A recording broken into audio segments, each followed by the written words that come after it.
Guys, gimana sih guys? Udah pada ngerjain belum? Kalau gue udah selesai sih semalam baru selesai semuanya. Lu gimana? Gue belum selesai. Lu berapa lama? Kayaknya gue hampir 40-an halaman gitu deh. Tapi di komputer tuh sebenarnya lagu ini kalau gue belum masalah. Lupa tau nanti jangan-jangan udah bukan kita tuh sebenarnya punya tugas dari buku Maya tugas Pancasila tentang kalau itu tentang diskusi sejarah sama apa sih kan tentang Pancasila udah kayak seru sih lumayan udah tahun itu udah berapa jam Dulu gue masih kurang ngerti sih, ada ngerti nggak gimana? Itu kan udah sebenarnya sebenarnya itu pada wilayah itu kan sejarahnya tadi tuh pada 16 tahun ini tahun 1945 ya. Dan dari itu Bung Karno sampaikan pidatonya di sidang BPUPKI bahwa ada 5 nilai punya Saklaita untuk menjadi dasar negara kita. Itu tadi itu sih kalau misalnya sejarah kan. oke seru sih udah kita mulai bicarain sekarang kemudian kita bakal kayak belajar sejarahnya terus apalagi tentang hal-hal yang gak Pancasila sih yang gak bisa diimplementasi di Indonesia terus kayak oke Kalau itu berarti kita bakal ngeriset dulu ya? iya betul kan kemarin Bu Maya kan ngasih tugas nanti waktu di kelas maksudnya kayak kita tuh satu kelompok disuruh kayak ngulik tentang Pancasila gitu kami juga yang ke Pancasila kan nah jadi kayak di sini karena kita mau riset gue kayak ngebagi dulu deh ngebagi beberapa ini gue udah bikin beberapa catatan mau yang gue bagi kayak untuk Caca lo mungkin nyari tentang usulan ya lu siapa sih yang ngusulin Pancasila gitu kalau lu Fit lo kayak cari tentang apa ya sejarah yang lahiran Pancasila segala macam bla bla bla gitu hal-hal seperti itu kalau gue lo kayak tanya pesan-pesan atau peran-peran ideologi kita guys mungkin yang ada di Indonesia seperti apa Tapi lu tau gak sih peran Pancasila sebagai dasar negara tuh gimana? ada wujud kan Pancasila tapi sama cari dulu Kalau setahu gue ya, peran Pancasila sebagai dasar negara itu jadi Pancasila itu kan jadi sebagai pedoman hukum ya, seperti yang kita tahu semua. Jadi sebagai kebijakan negara gitu lah. Jadi semua aturan yang ada di Indonesia itu harus didasarkan kepada nilai-nilai Pancasila itu, bukan Pancasila sebelum itu. oh berarti pedoman Pancasila itu sebagai pedoman hukum negara ya berarti kalau kita ngomongin pedoman hukum penasaran gak sih kayak siapa sih yang ngusulin lu sampai bisa jadi pedoman hukum ada itu nggak? Gimana sih Cak? Sebelum itu ada banyak usulan kayak dari Muhammad Yamin dan Mr. Supomo tapi akhirnya Bung Karno yang menyampaikan konsep Pancasila ini yang udah disepakatin sama semua opini juga. Oh, berarti pada saat itu Bung Karno kan belum ada presiden jadi dia disepakati. Paham. Terus kira-kira kalau kita ngomongin Pancasila guys kayak ada nggak sih pengen kita tambahin gitu selain dari karena hukum atau apa gitu itu gimana Pak? Kira-kira gimana? Menurut lo Pak? Atau kita mau cari dulu atau gimana sih? Kayaknya mending cari dulu gak sih? Soalnya kita juga masih belum ngerti banget kan selesai gimana. Iya sih. Tapi makin gue riset, makin gue penasaran tahu sebenarnya Pancasila itu lebih dari itu kan sebagai ideologi dan juga menjadi panduan moral dan etika bangsa. Iya sih kalau menurut gua karena Pancasila itu udah lima banget tuh kayak ketuhanan sampai dengan keadilan sosial.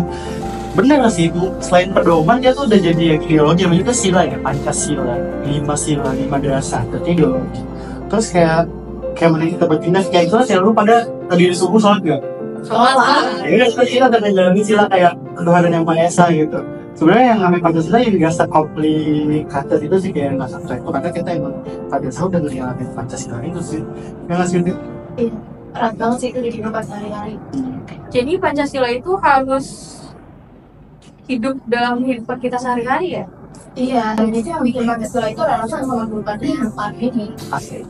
Karena kalau nggak di Pancasila, sebenarnya kan Indonesia mereka tuh ngasih pedoman dari tahun berapa itu bisa Tapi masih ada Tapi menurut gue di generasi sekarang Pancasila sering banget diabaikan. Banyak banget hoax dan ujaran kebencian di media sosial dan itu kan merusak persatuan. bener kayak apalagi kalau main Twitter sumpah kayak banyak banget hoax apalagi zaman video tuh kayak dari Mas Ganjar gini Gimana kita nyampe berita itu benar-benar pokoknya kadang kan banyak yang ngomong kayak udah nggak ada lagi nih Pancasila di Indonesia nih apalagi bagi camilan kayak hukum-hukum kayak bagi pembunuhan baik serem banget makanya kayak penting banget sih Pancasila lu buat kayak bangsa lain benar gue setuju itu tantangan besar sih Cak karena kayak nggak boleh lupa juga bahwa teknologi itu bisa jadi peluang besar buat pengancam kehilangan biologi suatu negara. Iya sih. Terus bisa juga pasti kita kayak bikin konten gitu buat promosiin antara toleransi ataupun persatuan. Jadi itu kan sesuai sila ketiga juga kan. Buat kalau menurut gue dari konten itu kita bisa itu sih menerapkan Pancasila di dalam dan supaya nggak hilang aja gitu Pancasila dari kehidupan kita sehari-hari. Tapi menurut gue itu nggak gampang sih, soalnya kita sendiri lebih sering sih scrolling dibandingkan bikin konten. Lu dia masih buka TikTok gue kayak berapa jam lu scrolling apa tahun lagi? Itu ada ya? Ada. Belum Nah itulah kenapa kita harus sadar peran kita sebagai generasi muda. Kalau bukan kita siapa lagi?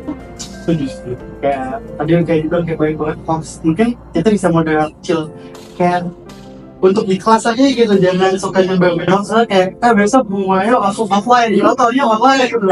Walaupun bukan hoax kan ada kesel gitu banyak kita nggak grup gitu. Jadi kita bisa model kecil kayak nggak boleh nyebar berita hoax, kayak kita lagi diskusi ini, gue menghormati pendapat si Fikri, gue menghormati pendapat Furi gitu. Jadi kayak apa gitu, jadi kita bisa ngebangun diskusi yang lebih menarik gitu di sosial media. Setuju. Benar, apalagi kita nih generasi muda ya, Gen Z, kita tuh kayak punya peluang besar gak sih buat jadi agen perubahan di masa depan, di masa ini. Jadi kayak apalagi dengan adanya teknologi gitu kan, nilai-nilai Pancasila ini pasti bisa lebih gampang dijangkau oleh banyak orang. Gengsi banget Iya. Gengsi ini kalau gen milenial nggak boleh Pancasila kan? Boleh. Semua Campur. semua. Terus gimana tuh? Kenapa?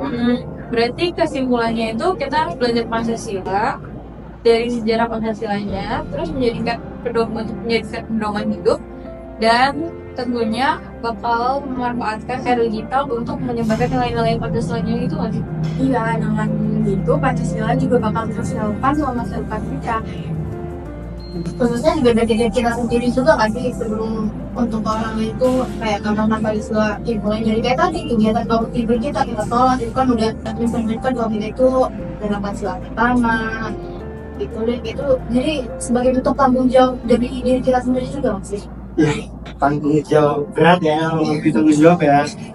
Tapi ya gimana pun juga kita sebagai mahasiswa, apalagi kita di mahasiswa fisik, ilmu politik dan sosial, kita pasti bakalan terlibat banget di dalam Pancasila. Ini kayak benar-benar sih udah bukan hal yang harus kita tunggu atau begini lagi sih. Jadi kita harus mulai sekarang kita tunjukin bahwa tuh Pancasila tuh ada di kita, di kehidupan kita, dan kayak mau diingatan digital atau di Maya, Bumaya. Semua ada Pancasila gitu, bukan hanya kita doang gitu. Ya sih guys, mungkin kayak diskusi hal ini menarik ya menurut gue. Jadi tapi emang tinggal kita jadi laporan doang sih diskusi kan. Tapi di luar dari itu kita tawa-tawa. Jadi kita kalau ngomong Pancasila hidup di hati. Pancasila apa? Pancasila hidup di hati. Oke, gue kantin. Sekian video dari kelompok kami, terima kasih sudah menonton. Dadah.